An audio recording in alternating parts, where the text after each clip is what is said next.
This is NRT Daily News Analysis.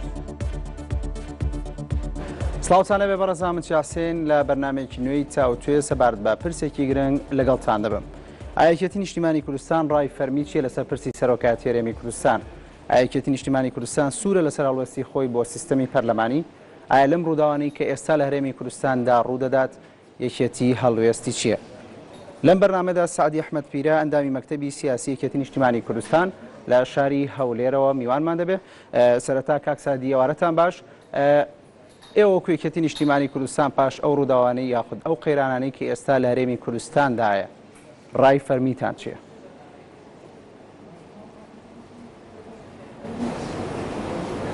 ڕای فەرمیمان چییە؟ بەڵێ ڕای ئێوە سەبارەت بەم قەیرانانەی کە ئێستا لە هەرێمی کوردستاندایە. ئەو بڵاو قەیرانی چییە؟ خۆت قەیران زۆر قەیرانی سەرۆکایەتی هەرێم، قەیرانی ئەو دانیشتنی 23 حوزێرانی ڕابردوو کە لە پەرلەمان ڕوویدا و دواتر کۆمەڵە قەیرانی دیکەی بە دوای خۆی دایەنا. یەکێتی نیشتیمانی کوردستان سەبارەت بەم قەیرانانە ڕای چییە؟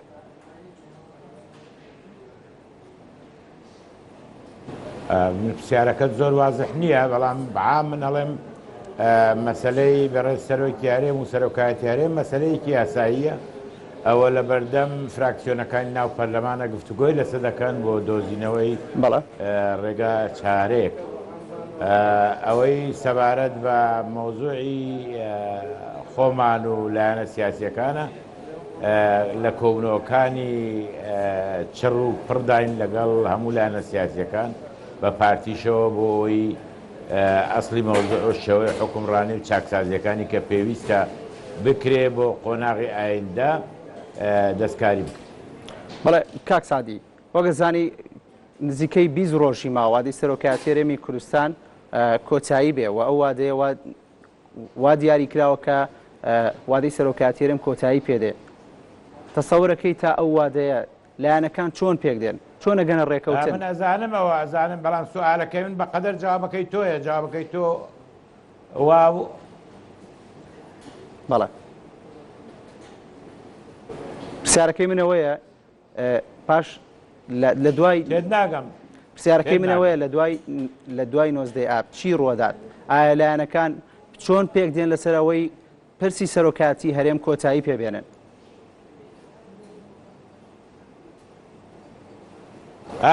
ئەوە مەجای گفتوگوۆیە، من ناتوانم لێرە بڵێم چۆن. ئەوە بابەتێکە کە لە پەرلەمان و لە فراکسیۆنەکان ناو پەرلەمان قسەی لەزە دەکەن، پاشەوەی ئەوان تاوتێ خۆیان تاوا کرد دەکەوتە بەردەم لایەنە سیاسیەکان.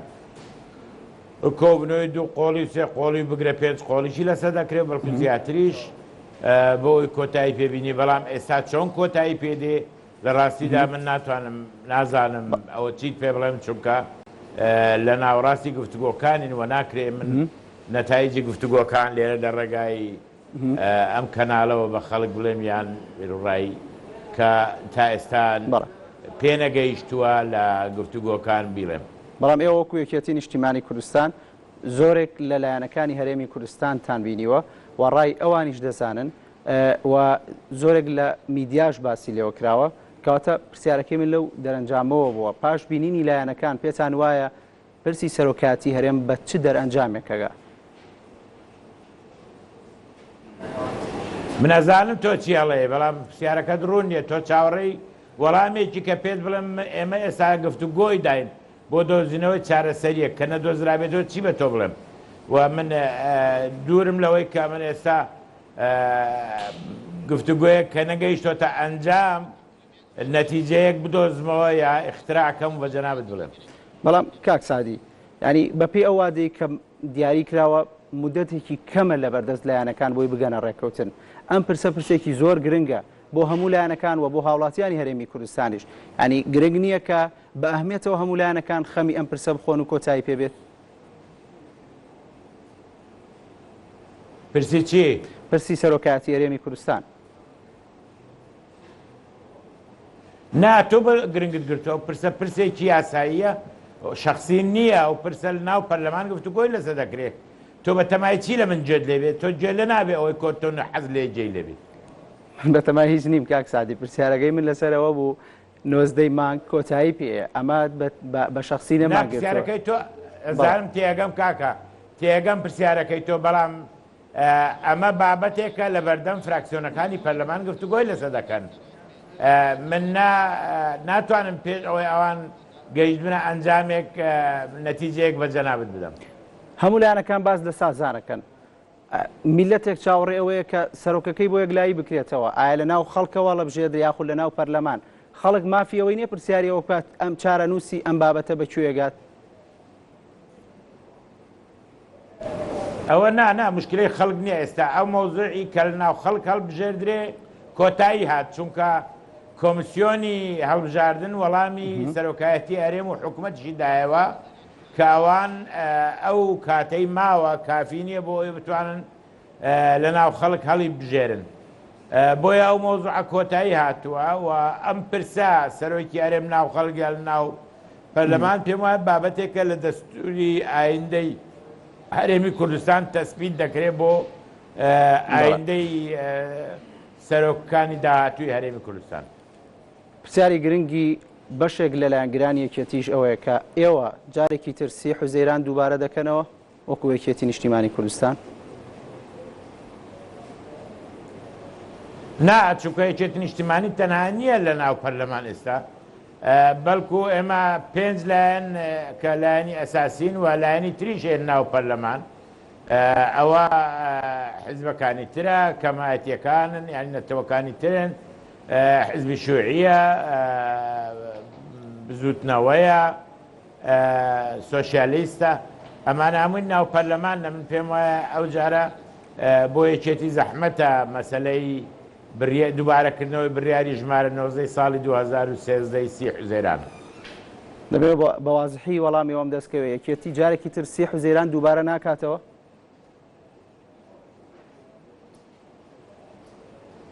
ئەوە باشە جێ لێ بوو گوتم چی من دەڵێم ئەم حیزبانە هەمووی پێکۆت بە تەبایی دەبی ئەم مەوزوعە بەڕێ بکەن و عیلاجی بکەن نەک یەکێتی بە تەنها و مەوزوعی سی حوزەیرانی 2013 دووبارە نابێتەوە بەڵام بڕای پارتی دیموکراتی کوردستان بە فەرمی ئەوەیە کە 2 ساڵ بۆ مەسعود بارزانی سەرۆکی هەرێمی کوردستان درێژ بکرێتەوە ئەگەر لەم داواکاریایە بۆ نمونە یەکێتی ئەگەر بەمە ڕازی ببێت لە بەرامبەر ئەمەیە بەچی ڕازیە بێ پۆستی دیکەی ئەوێت یاخود نەخێر ئەمە بە یەکجاری ڕەتەکاتەوە چکە ئەمە ڕای فەرمی پارتی دیموکراتی کوردستانە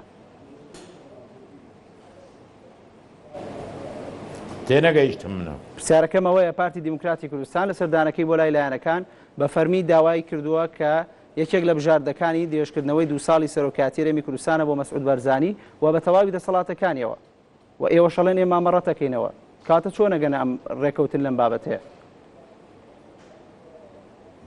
نا من پێم وانە نەیەک لایەنە کە پارتی چی ئەلان کردووە نایەک لایەنەش کەس کەسی ڕەت کردوێتەوە بەڵکو دووبارەی دەکەمەوە سێباری دەکەمەوە حەز دەکەم لێشم قبولکەی چیت کە سوال لەو مەوزوعانەکەی ئەم مەوزوعە مەوزوعی گفتوگۆی لایەنە سیاسیەکانی حاڵی حاضر کۆتایی ناتووە و سەروی زیاتر لە 23 ڕۆژی ماوە بەڵام لە نێو پەرلەمان چۆن ئەمە یەکلا بێتەوە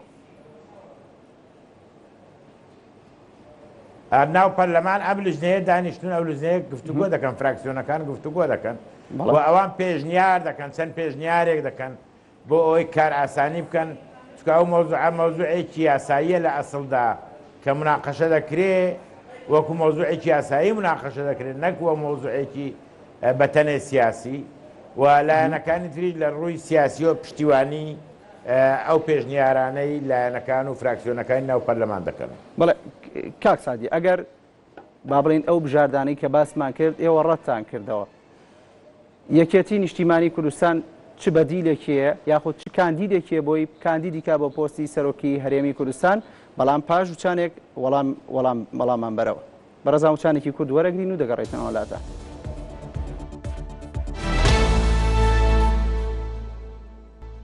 بەڵام بەڕێزان دووبارە سڵاوتان لێبێ بەرنامەی چاوچێت تایبەت بە یەکێتی نیشتیمانی کوردستان ڕای چیە لەسەر پرسی سەرۆکایەتی هەرێم ئایا سوورە لەسەر ئەوەی کە هەڵوێستی خۆی لە سەبارەت بە سیستەمی پەرلەمانی کە لە ڕابردووە ڕایگەاندبوو بە میواندارەتی بەڕێز سعدی ئەحمەد پیرەندای مەکتەبی سیاسی یەکێتی نیشتیمانی کوردستان. کاک سعدی، پرسیارەکەم ئەوە بوو کە گەر هەڵبژاردن بۆ سەرۆکایەتی هەرێمی کوردستان بکرێ، ئایا یەکێتی نیشتیمانی کاندیدی خۆی دەبێت؟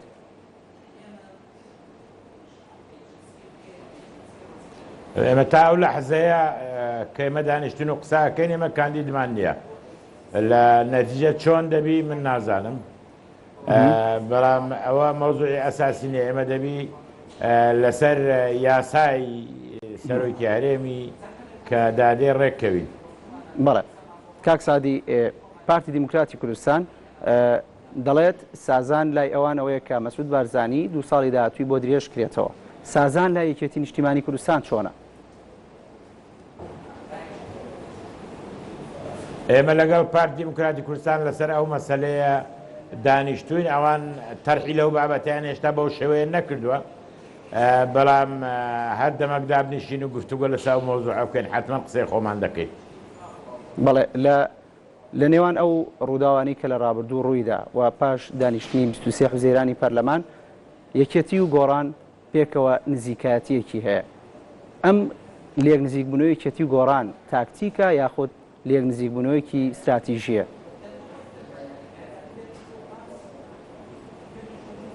لا، من پێم وان نییە ئەو مەوزوعی ناو پەرلەمان یەکێتی و گۆڕان ڕێکخراوێکن لە یەک چوارچێوەی فکری لە ئەسڵدا دێن لە خراپترین پەیوەندیەکانی نێوانیان ئەو علاقاتە کۆمەڵایەتیەکان هەرما بوونە. بۆیە ئێستا کەشکە ئەگەر لێک نزیک بن هەندێکیان لە یەکێتی و نیوەیان و زۆربیان لە یەکێتی نزیک بن، ئەوە شتێکی تەبیعیە.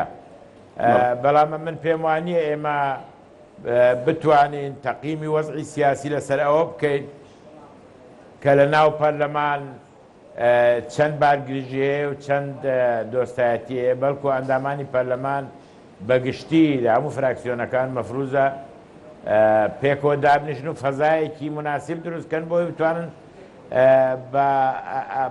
لەسەر خۆ مناقەشەی بابەتەکان بکەن و خەڵک تێیان بگە و بەڕاستی نوێنەرایەتی خەڵک بکەن لە دەرهاویشتەی مناقەشەکانیان. بەڵێ کاک سعدی، باسی دانیشتەکانی پەرلەمانە کرد. یەکێتی نیشتیمانی پرۆژەی هەبوو لە پەرلەمان پێشکەش کرا. سوورن لەسەر پرۆژەکەتان؟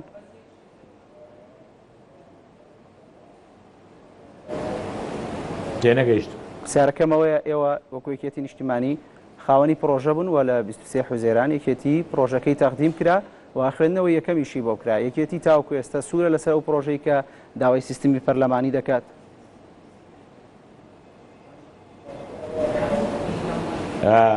من پێم وایە لەو ئەو بابەتی کە ئێستا جەنابەت مەشغولی و سەد جارە عینی سوال دەکەیتەوە، ئێمە بە ئەندازەی کافی قسەمان کرد. ئێمە با پێت بڵێن بۆی ئاخر جار ئێمە مەوزوعی مرەشەحی کە هەیە بۆ سەرۆکی هەرێم، ئەو مۆزوعە ئێستا مۆزوعی مناقەشەیە لە نێوان لایەنە سیاسیەکان لە ناو پەرلەمان.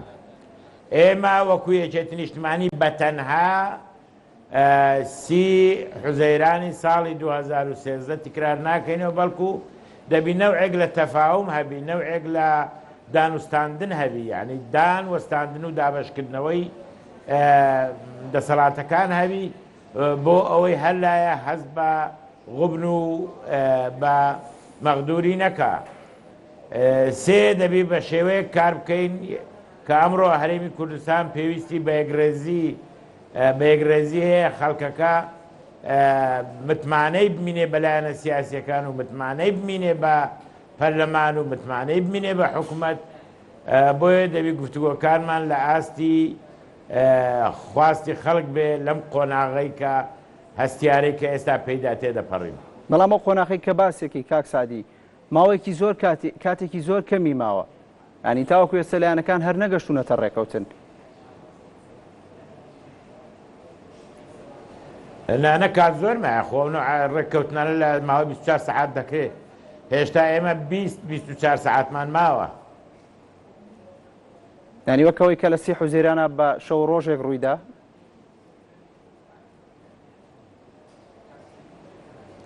تێنەگەیشت. پرسیارەکەم وەکەوەی تۆ بەڕێستان باسان لەوە کرد کە هێشتا با بڵێن 24 کاتژمێری ماوە لە بەردەما بۆ یەکلایکردنەوەی پرسی سەرۆکایەتی هەرێمی کوردستان، وەک ئەوەی کە لە ماوەی 24 کاتژمێرە لە 30 حوزەیران تێپەڕی وە سەرۆکی هەرێم 2 ساڵی بۆ درێژ کرایەوە.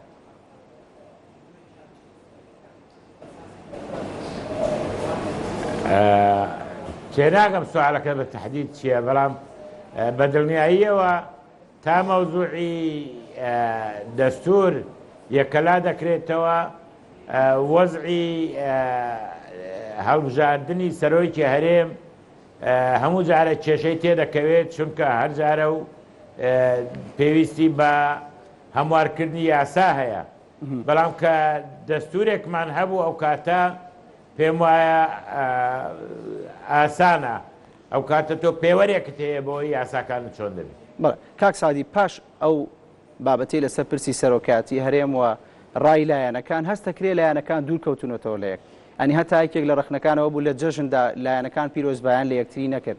ئایا ئەمە بەردەوامە بە یاخود لایەنەکان دانیشتن و گفتوگۆی زیاترەکەن و ئەوە وەکو تۆ باست کرد کێشەیەکی کاتیە؟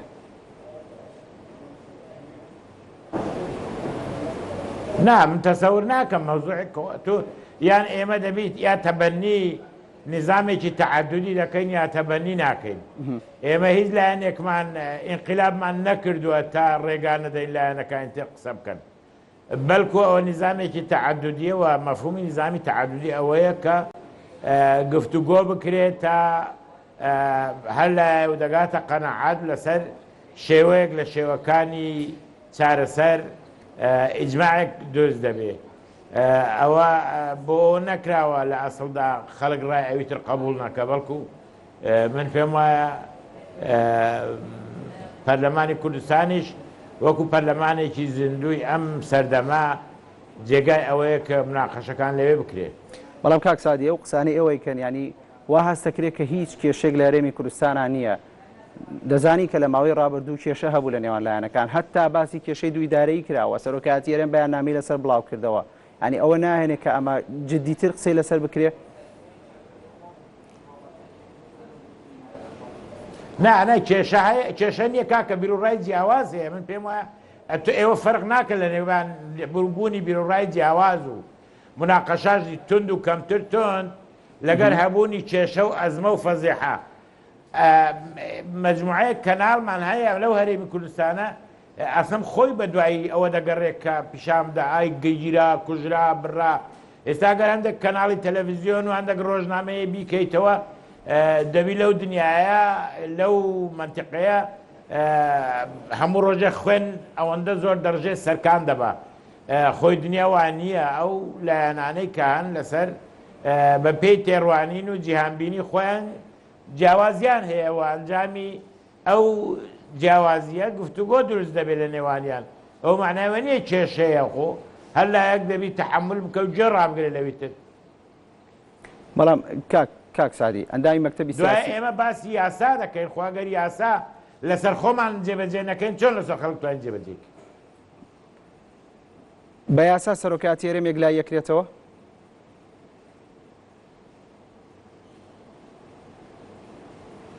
بەڵێ بە یاسا سەرۆکایەتی هەرێم یەکلای یەکرێتەوە، باست لە یاسا کرد؟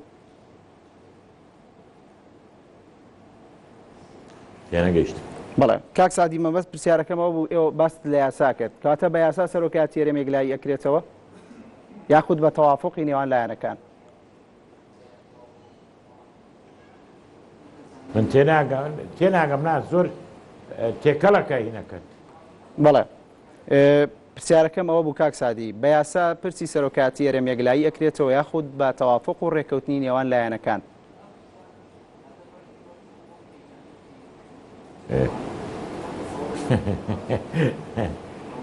والله من نازانم بەو قەدرێک کە ئێستا ئەو مۆزوعە مشکلەی تۆیە مشکلەی من نییە، ئەوە مشکلەی حکوومەتیە، حکوومەتیشی خۆی دەکات پێشمەرگە لە جەبەکان دیفاع ئەندامی.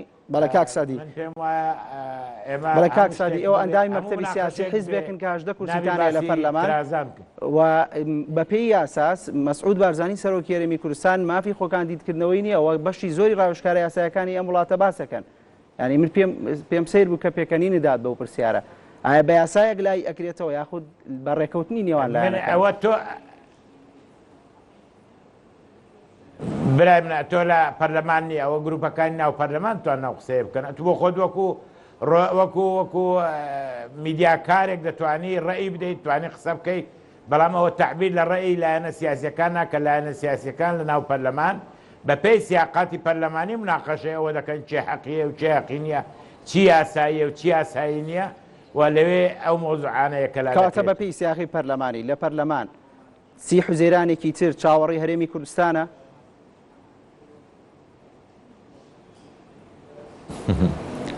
بڕۆسە سوالێکترە و سوالم جواب داوەتەوە من بەڵێ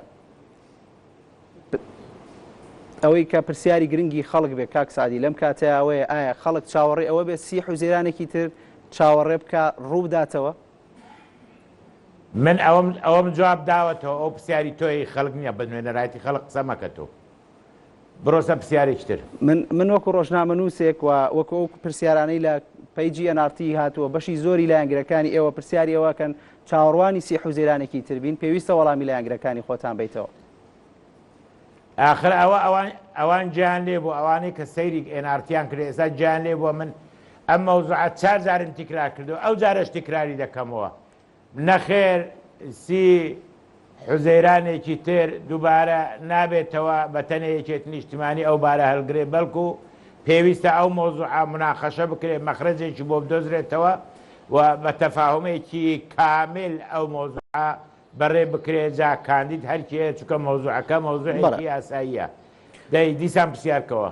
بەڵێ کاک سادی دەچینە سەر بابەتێکی تر پارتی دیموکراتی کوردستان باز دەواکە کە هەندێک لە پۆستەکان مافی لایەنەکانی تر نەبوون ئێمە وەک پارتی پێمانداون بۆ بە نمونە باسی پۆستی سەر و کۆماریان کردووە کەواتە ئەم قسە تا چەند ڕاستە. سیناریۆیەکی تر کە باسەکرێ بۆ نمونە ئەگەر لایەنەکان ڕازی بن بە سەرۆکی هەرێمی کوردستان وا باشترە کە سەرۆکی حکوومەت و سەرۆکی پەرلەمان لە نێوان یەکێتی گۆڕان دابەش بکرێ ئەمانە چۆن لێکەدەنەوە؟ ئەم قسەیەکی زۆر بێزەوقە باوەڕ ناکەم پارتی قسەی وای کردوێ قسەی وا ناکەم. بەڵام ئەوە ڕای پارتی دیموکراتی کوردستان بۆ کە ئەو پۆستانەی دابش کراون لە هەرێمی کوردستانە و بەر لایەنەکان کراوە خدە چێت و لە خۆتەوە بە ناوی پارتی قسە مەکە چێ لە پارتیا قسەیەک چێ لە پارتیا قسەی سەرۆکی فراکسیۆنی پارتی دیموکراتی کوردستان لە پەرلەمان ئەوەی بەوازحی باس کرد من باسی مەسئولەکەم چێ لە مەسئولینی پارتی لە مەکتەبی سیاسی ئەو قسەی کردو. سەرۆکی فراکسیۆنی پارتی دیموکراتی کوردستان لە پەرلەمانی کوردستان بەرپرس نییە لاستی مەسئولیەتان ئەوە بۆ تۆی قسە کردو بۆ منی قسە نەکردێت چونکە تەرەفی ئێمە لە قسەکردن سەرۆکی فراکسیۆن نییە. کەواتە ئێوە توان بە ناوی پارتی دیموکراتی کوردستانە وەڵام بنەوە؟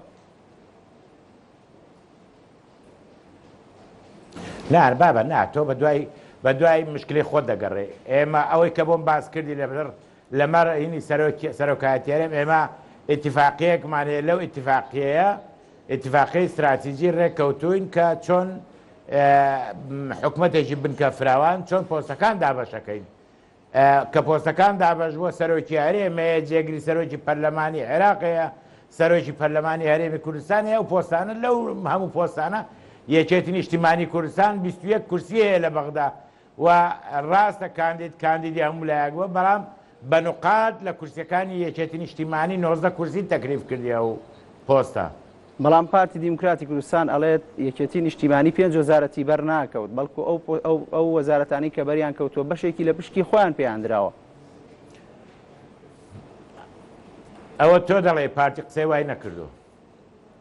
سەبارەت بەوەی کە ئێستا لە هەرێمی کوردستان ڕۆیە لە چەند ڕۆژی ڕابردوو پارتی کرێکارانی کوردستان ناوچەکانیان بۆردومان کرا. برام ئەتو جوابگرە لە من تو با قسێک بڵێم. من لێرە دانەنیشتم وەڵامی سەرۆکی فراکسیۆنی پارتی هەر کەسێک بدەمەوە.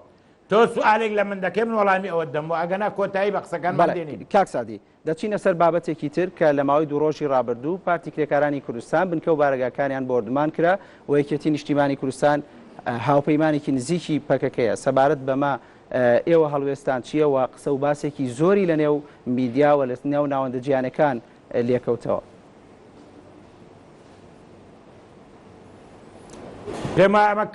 ئەمە بەیانێکمان دەرکردووە لەو بارەوە یەکێتی نیشتیمانی کوردستان دوێنێ بەیانێکی دەرکردەوە بەیانە بڵاو بووەتەوە بۆ ئێوەش هاتووە و هەڵوێستی ئێمەیە پێمان وایە سەبەبی ئەساسی لە دروستبوونی ئەو گرژیە و تەسعیدا هەڵچوونە مەسەلەی مردارکردنەوەی پرۆسەی ئاشتیە لە تورکیا لە نێوان حکوومەتی تورکیا و پێکاکە و لە هەمان کاتیشدا دەبواە ئەو مەوزوعی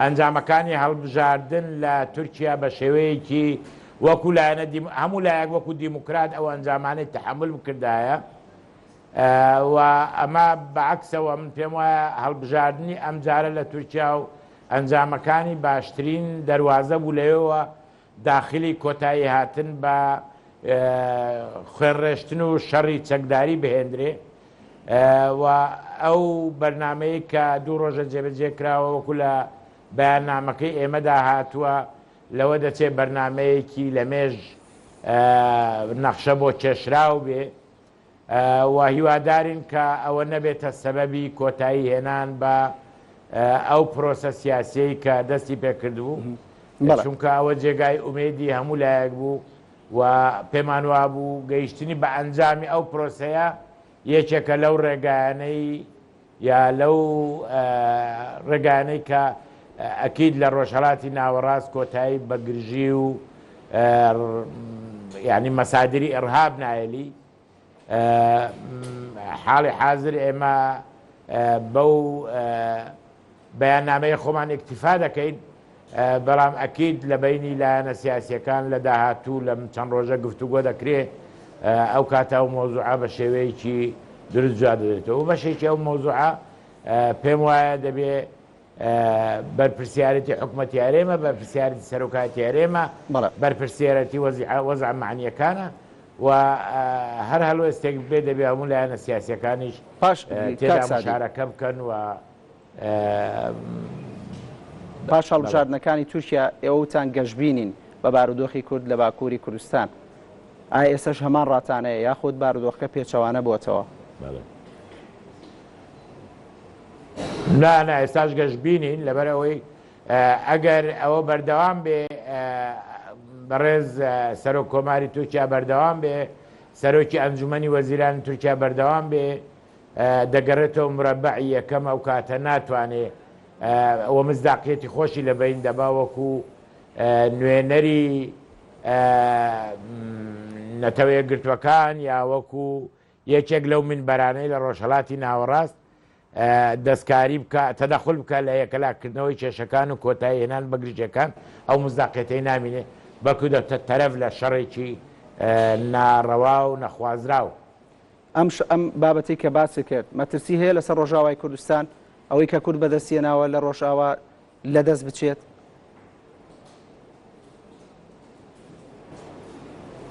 خۆی من پێم وایە ئێستا کە ئەنجامەکەی ئەنجامێکی نادیارە و ئەو مۆزوعات چۆن سەریگرت وەزع ڕەتفعلی کۆمەلگای نێونەتەوەی ڕەتفعلێکی توندە لەسەر ئەم مەوزوعە.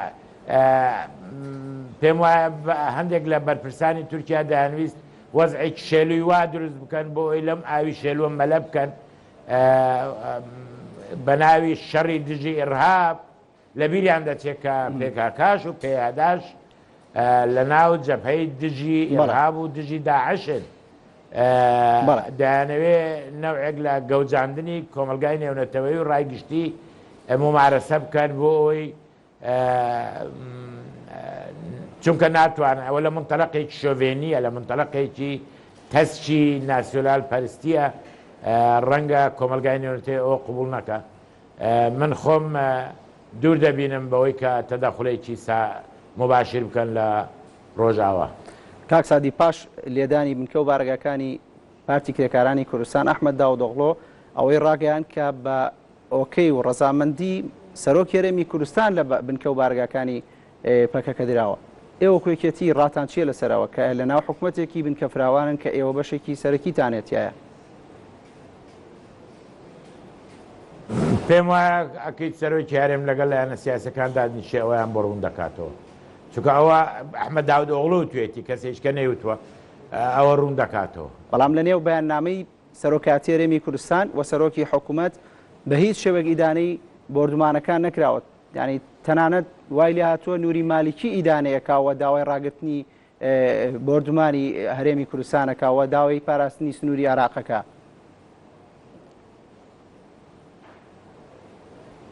من تێگەم ئەمەشیان جێی نیگەرانیە بەڵام ئەکید وەکوتم لە چاوپێکەوتنەکانی داهاتوودا و مۆزوع باسەکە. بەڵێ کاک سادی دەبێت چەند پرسیارێکت بۆ بخوێنمەوەی هاوڕێیان کە بۆ پیجە نارتیان نردووە. داروشەریاڵێ خەڵک نان نییە بیخوا بۆ مکایەکانی ژیان بەسراوەتەوە بە هێزە سیاسەکانەوە کە خەمی هاوڵاتیانیان نییەوە پرسەکان بە ئاسایی بینن.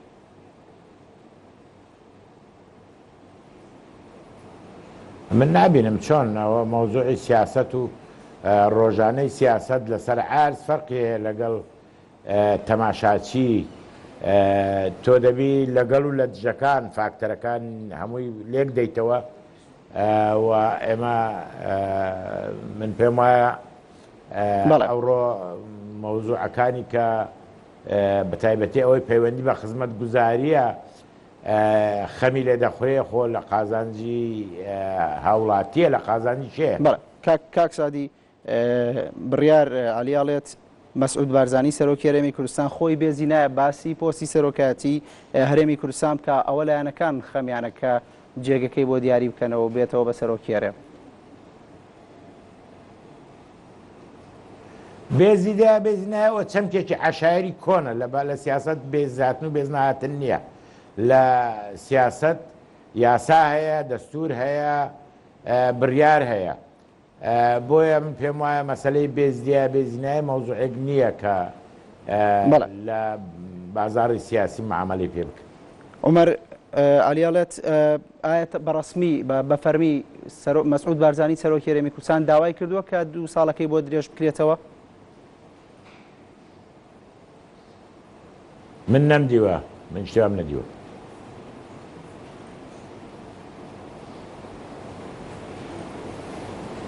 کاتێوە خەمی چییە خۆن؟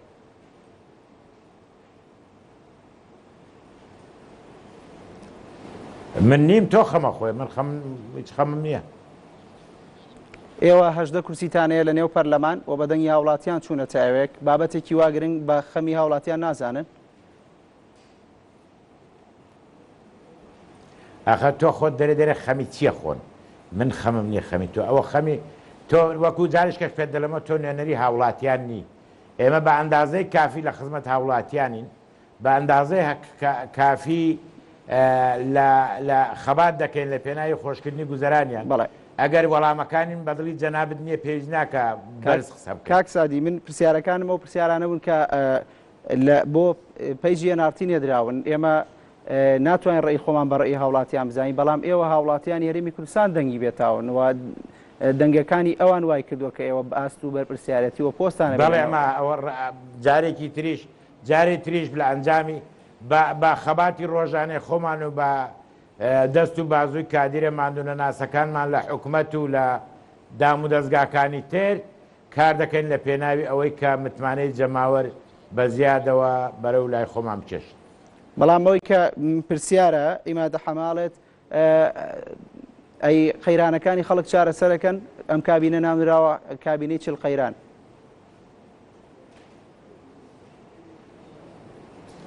نا مەسەلەی قەیرانی چێ مەوزوع قەیرانی حکوومەتەوە قەیرانێکە علاقەی بە کەسەوە نییە وەزعێکە کە لە دەرەوەی دەسەڵاتی ئەم حکوومەتەیە مەسەلەی دابەزینی نرخی ناوت لە $120 بۆ $40 شەڕێکی دوور و درێژی وەکو ئەو جەبهەیە کە ئێستا هەیە 1050 کیلۆمەتر کیدەوە ئەو قەیرانە داراییەی کە لەگەڵ حکوومەتی فیدرال دەستی پێکرد تا ئێستا سەروی $10 میلیارد حکوومەتی فیدرال نەیداوە بە هەرێمی کوردستان.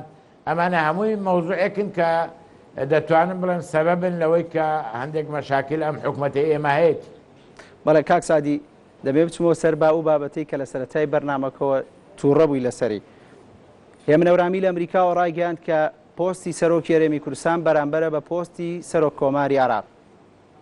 ئایا ئەمە ڕایەکی فەرمی نییە؟ ئایا لە ئاسی بەرپرسیارەتیان نیە لە ناو پارتی دیموکراتی کوردستان؟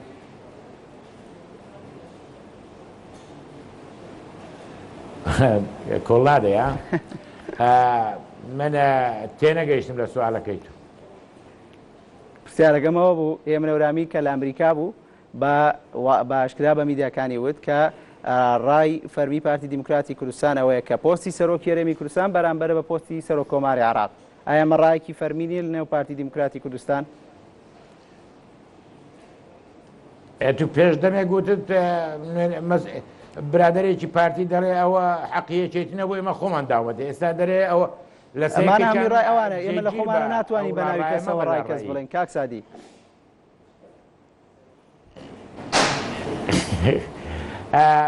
منە شارەزام لە ڕێکەوتنامەی استراتیژی بەڵێ کاتی خۆی پۆستی سەرۆک کۆمار بۆ مامجەلال تەرخان کراوە پۆستی سەرۆکی هەرێم بۆ کاک مەسعود و ئەوە زۆر بە تەبایی ئەو ئیشیان بەڕێ کردووە ئەو دەستکەوتانەی کە هەشمانە لە ئەنجامی ئەو هاوکاریەیە.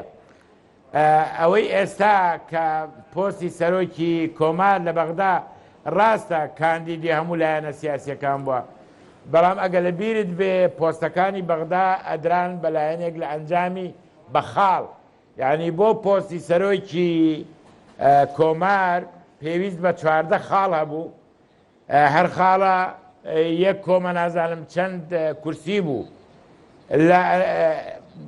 نەتیجەی ئەوە لە 21 کورسی ئێمە 19 کورسی یا 18 کورسی و شتێک بوو بە بایی ئەو پۆستی سەرۆکی کۆمار. بۆیە ئەمە پێمان وایە دەبواە پۆستی سەرۆک کۆمار لە ئەو 14 خاڵە لە مەجموعی 62 کورسیەکەی کوردی دەرچووبە نەک بەتەنە لە یەکێتی. بەڵێ کاک سادی من ئەمەوێ بە کۆتا پرسیار ئەوەیە کە بۆ لە سەرەتای پرسیارەکانمانەوە تووڕە بوویت لە کاتێکا بەشی زۆری پرسیارەکان ئەوانەی کە بۆ ئێمە هاتوون بۆ پێی جێنارتی هاتوون بەشی زۆریان ئەو پرسیارانە بوون کە ئێمە کردمان.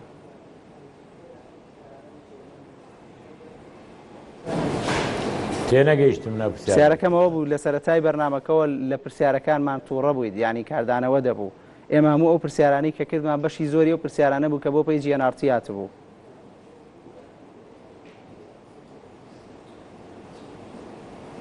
باوەڕ کە تێناگەم. بەڵێ زۆر سپاس بۆ بەڕێز سعدی ئەحمەد پیران دای مەکتەبی سیاسی یەکێتی نیشتیمانی کوردستان کە لە شاری ئەولێرەوە میوانی بەرنامەی چاوتوێبی بەڕێزان سپاس بۆ پرسیارەکانتان تا بەرنامێکی تری چاوتوێ شاد و کامەران بن.